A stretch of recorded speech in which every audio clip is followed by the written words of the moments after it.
Hey there, welcome back to another episode of Coaching Conversations. My name is Chris, and today I'll be speaking with one of our amazing clients at Upcoach. We'll be speaking about his story and where he began from, where he is today, and how he's reached success in the process.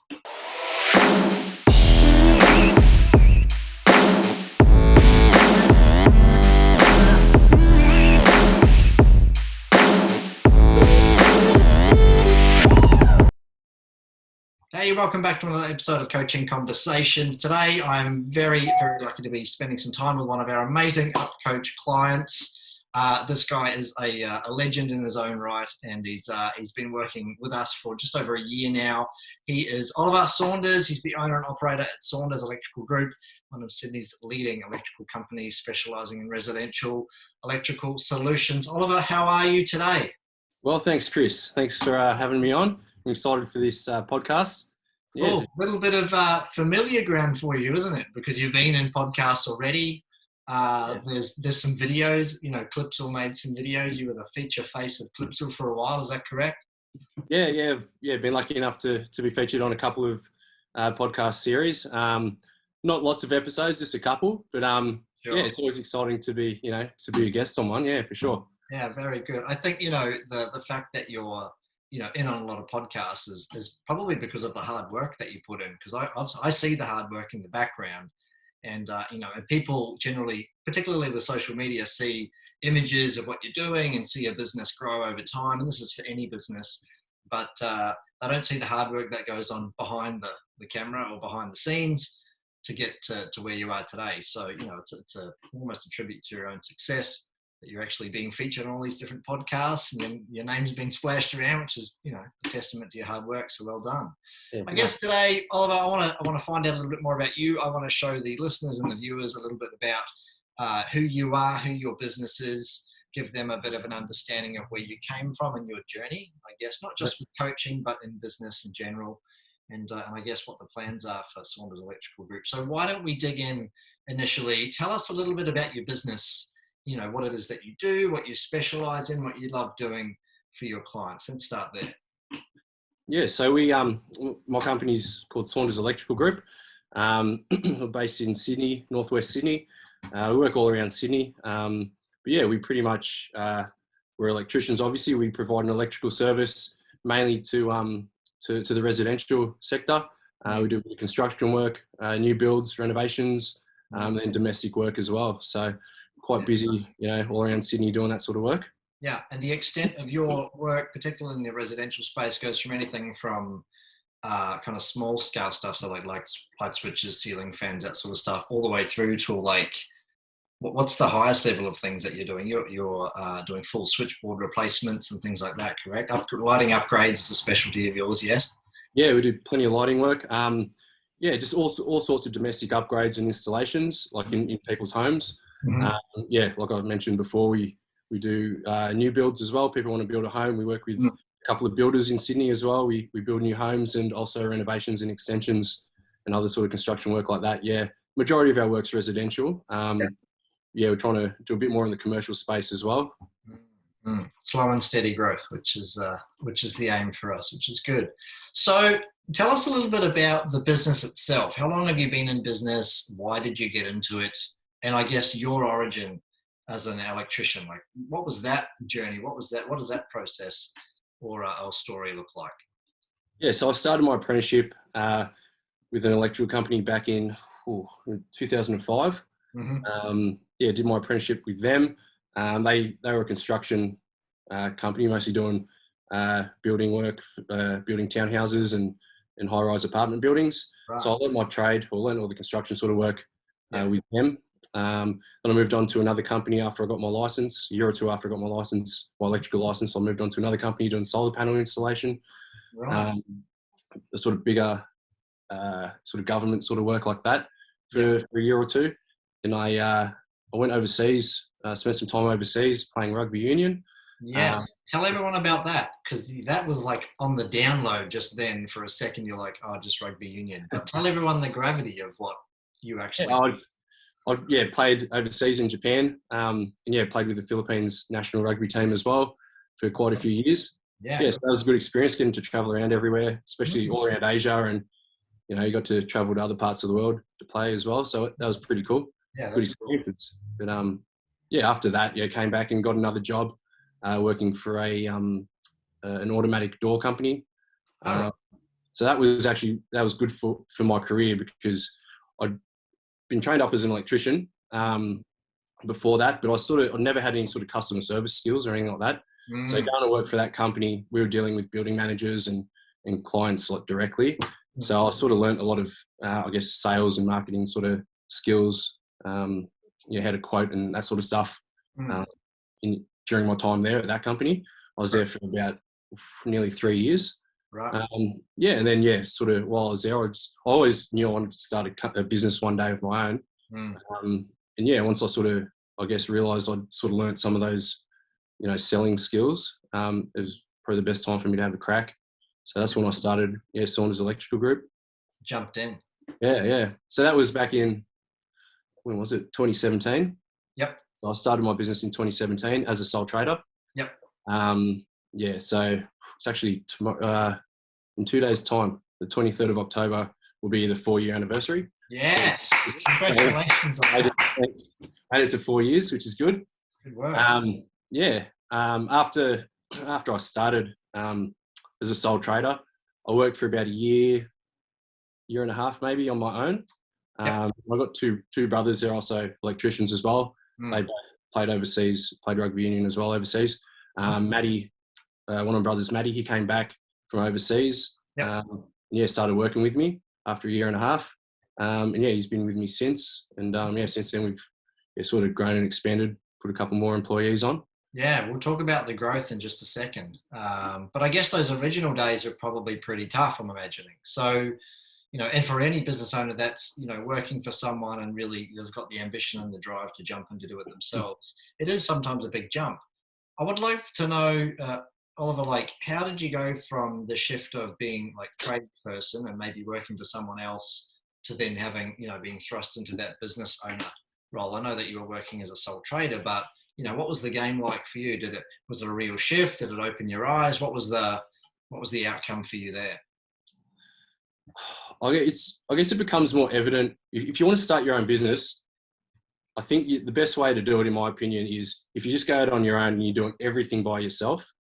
From the quoting, invoicing, emails, doing the actual work, crawling through the roof yourself, doing all that stuff on your own, accounting, bookkeeping, everything. It's too hard to do on your own if you want to be successful. And the longer you go on doing that, the more you realise you just can't do it. It's actually not worse, but it's harder work than than having a 9-to-5 job. Yep. So it's not for everyone. So you definitely need to, have a growth mindset that you want to grow and expand when you have a business or when you start a business. Yeah, right. If you don't, you'll just end up working, 23 hours a day. You have no time. It's so bad. And I was just getting to the point, a year, 2 years in, it was like that. And I've got a young family, and it's just hard trying to do everything yourself.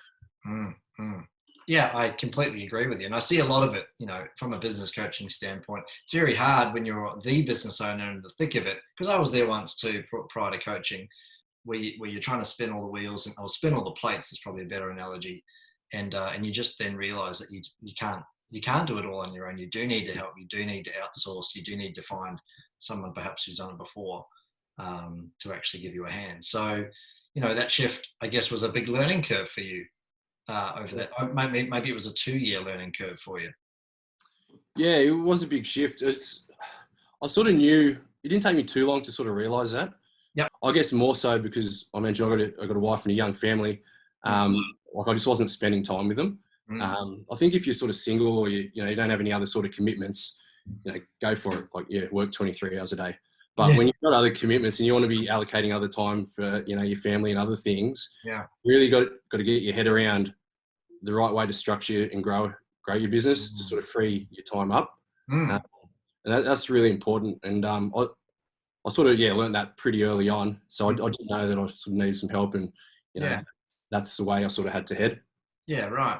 Tell us about the business when you first, because you've been with us for just over, probably 14, 15 months now. So, and I've seen some great growth, not only from you as a business owner, but the business in general. Tell us about what the business kind of looked like and felt like back, 14, 15 months ago. Like, what was it? What position were you in? Obviously, I think you were still trading as a sole trader back then, or maybe just transitioning out of that, I think. What did the business look like and feel like back when you were seeking that coaching and just starting with us? Oh, it was crazy. Back then I was running, I had 3 employees, including myself. Yep. And we were running everything out of like my head and a diary. The whole company was like out of a paper diary. Yeah. And yeah, we were growing, like jobs were coming in, we were doing a lot of jobs. But everything was sort of all over the place. I didn't really have much of an idea, I guess, on like the numbers. And yeah, like along with that, like just had no time. So I was sort of missing out on, important family time. Yes. Yeah, so that was like, I got to the point where I just, like I had to, figure out how to sort of make things work better. Yeah, sure. Yeah. That was the tipping point, so to speak, for you to think about coaching or at least jump in. I guess from coaching, what was, and I'm thinking of something around time, but, what, I know that when you started, we were getting a lot of building blocks in order. And if you haven't figured that out already, if you're watching or listening to this, I personally work with Oliver, which is really cool. What was one of those big shifting moments when we first started working together? I'm thinking around time. Yeah. Another example. I had a couple of big sort of goals or big things I wanted to work on. But the number one thing for me was like time. Like I didn't have time. Yeah. Like, all my time was spent, just chasing everything, chasing my tail. Yep. The first thing I sort of learned, which is probably the most important thing, is how to manage my time a lot better. Yes. And yeah, I've just learned time management is the most important thing. It's where everything starts from in business. If you can't manage your time, then you can't get things done like efficiently. You can only do a quarter of the amount of stuff that you potentially could do. Yeah, completely. Managing your time properly. So for me, that was probably one of the first things I learned when I started with Upcoach, and it's definitely the foundation for any sort of success that I'm sort of starting to see now. Yeah, and I know, from my side of things, I know that when you came on board, you were working like 7 till 5 and then 7 till 10 or something every day, 5 days a week, and sometimes on the weekends. But we managed to get you pretty much off those tools, still working on the tools, but getting you off the tools a little bit in the afternoons. You started getting your nights back after about 3 or 4 weeks. And I think that was that was a real shifting point, particularly because you had about to have another little one on the way. But the big thing was that you got to spend time with your family. And now you get to, tons of weekends off and you get to spend time with the family now, which is great. Yeah. No, heaps happy with how it sort of worked out. And like I said, time management is probably the most important skill for a business owner or an entrepreneur. Okay. What other kind of major milestones or takeaways have you taken from coaching? And for people that are watching or listening to this, what's some advice that you've learned from coaching that you would give to someone in a similar position? I think you need to accept, if you want to grow and be successful, you need to accept that you can't do everything on your own. No one knows everything about everything. I just think, just go and get help for areas that you don't know much about in your business. For me, like I got no idea about accounting, like I'm a Sparky. No idea about bookkeeping, anything like that. So we outsource that. We've got accountants and bookkeepers who do that sort of stuff. Yes. And obviously hiring a business coach. I didn't know too much about business, how to run a business. I've been lucky enough to find you guys and get your help, Chris and Nick there at Upcoach. Sort of helped me a lot with learning about running a business and how to grow a business properly. And obviously learning about time management too. Definitely probably my number one tip would be to realize that you can't do everything and know everything yourself, and to reach out for help, because I guess the return on investment is massive. So absolutely. And I think that's there's a level of self-awareness there, Oliver, and I think that's really, you've learned that over time, but, now that's advice that you're probably giving to other people as well. And it's so true. We see so many business owners that are literally juggling 25 different balls, Yeah, and buckling under the pressure. So to give another business owner the advice of don't keep trying to juggle the 25 balls, like find specialists that you can hand a few off to, exactly. Yeah. is Well, really it's like the saying, the great business owners and entrepreneurs are great at delegating. So Mm, they're not the best at doing everything themselves. nah, They're best at finding and bringing people on who are in a lot of cases better than them, yeah. and getting them to do that and just trusting them to do the stuff that they are not that good at.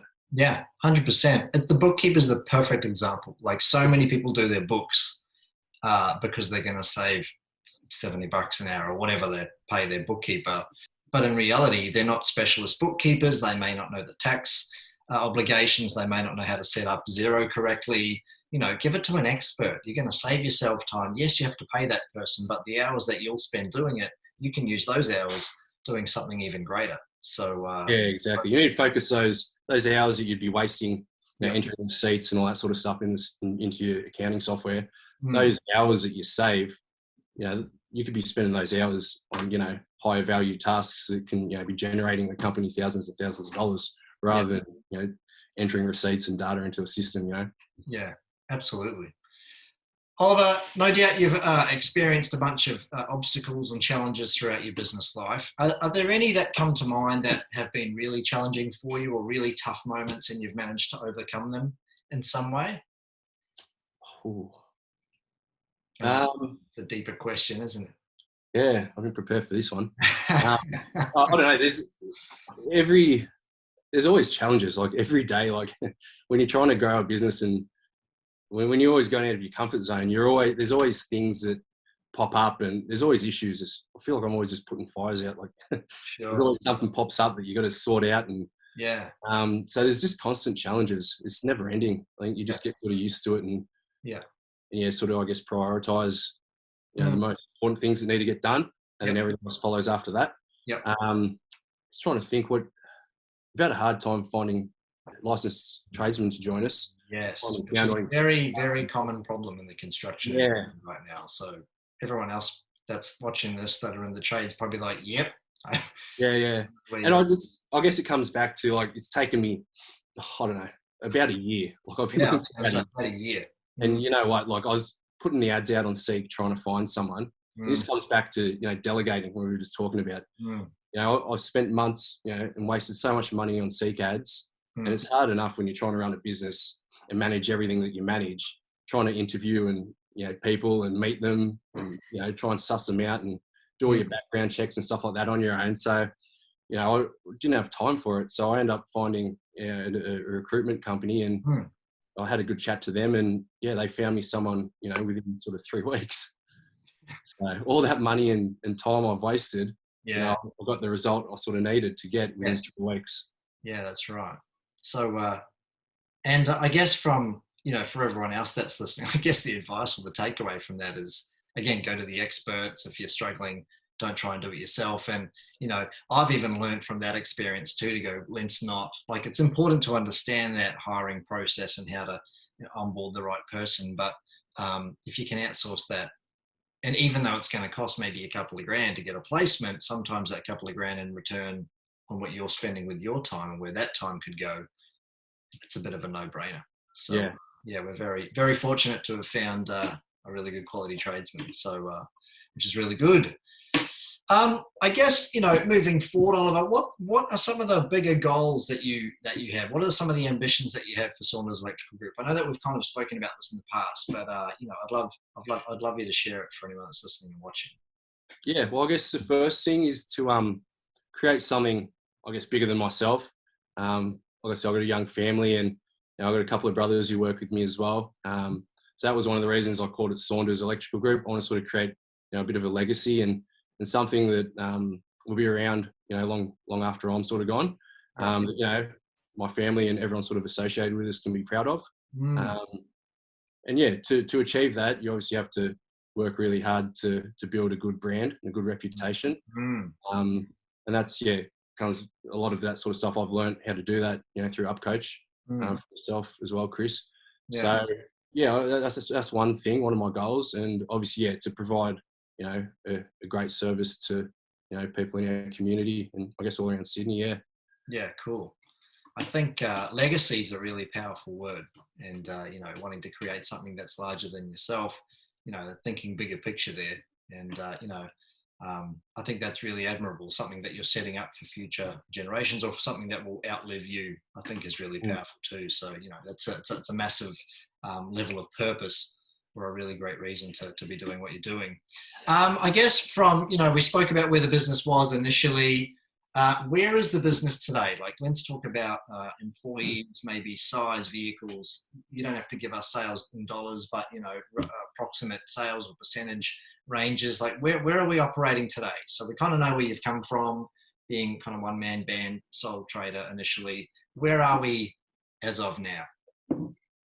As of now, well, I guess if we compare it to a year and a half ago when we sort of first started with you. Yep. We were growing, like, year on year, we were still growing pretty well. The first sort of 2 years, 2 to 3 years. Yeah. And then I sort of hit a point, when was it? Mid last year, when we sort of first got in touch with Upcoach.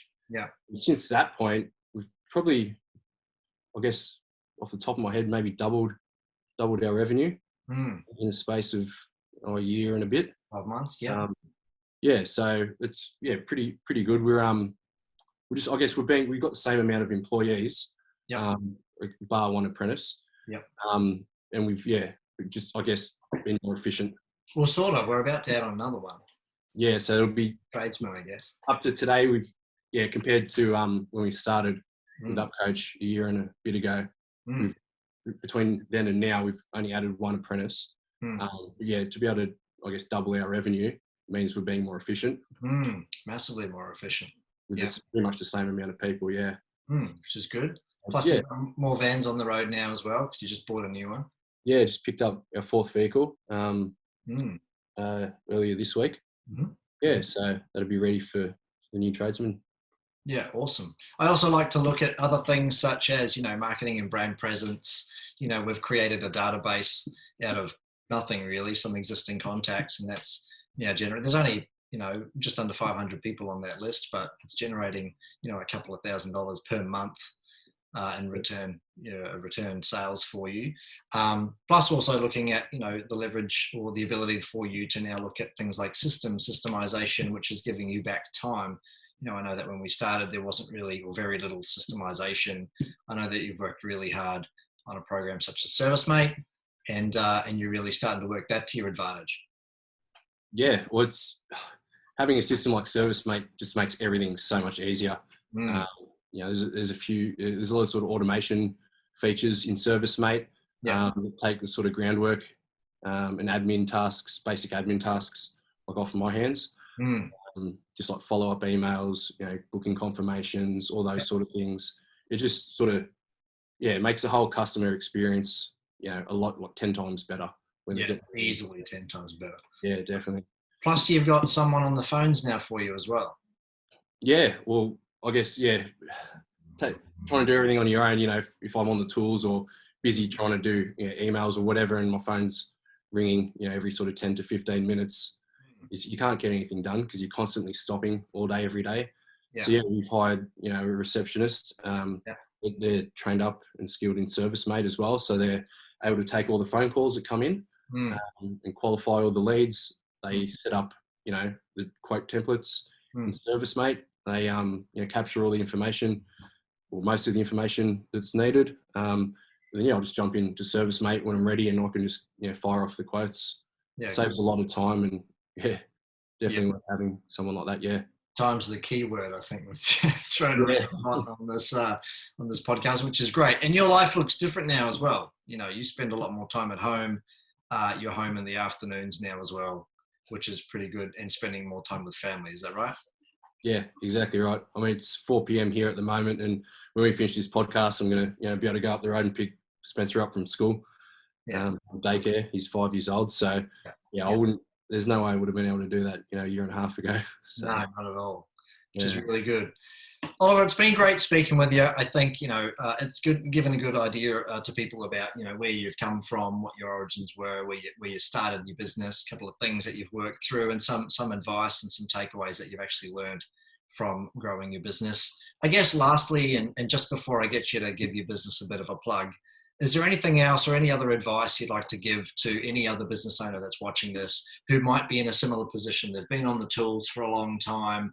They're thinking about maybe reaching out for help, maybe even having a strategy session with a coach. What would you say to someone who's kind of working really hard, maybe doesn't have a lot of time, but thinking about taking that next step in their business? Yeah, I think it's, like I mentioned earlier, it's important to, put your trust in experts. And if you don't make a change, then, nothing will change, I guess. Like, you just keep spinning your wheels in the same spot. Yeah. I sort of, reached a point where a year and a half ago, I had no time. For me, like, my family is the most important thing to me, and I just didn't have time for my family. So, if you don't make a change, then, you'll stay in the same spot, or end up worse, Yeah, that's right. Yeah, I think, and the reason you start a business, well, for most people, you start a business in the first place to have something that will free you up and give you your time back. So there's no point in starting a business if that's not sort of your goal. Twice as much. No one wants to work, twice as 80 hours a week. No time, like, for yourself. Right.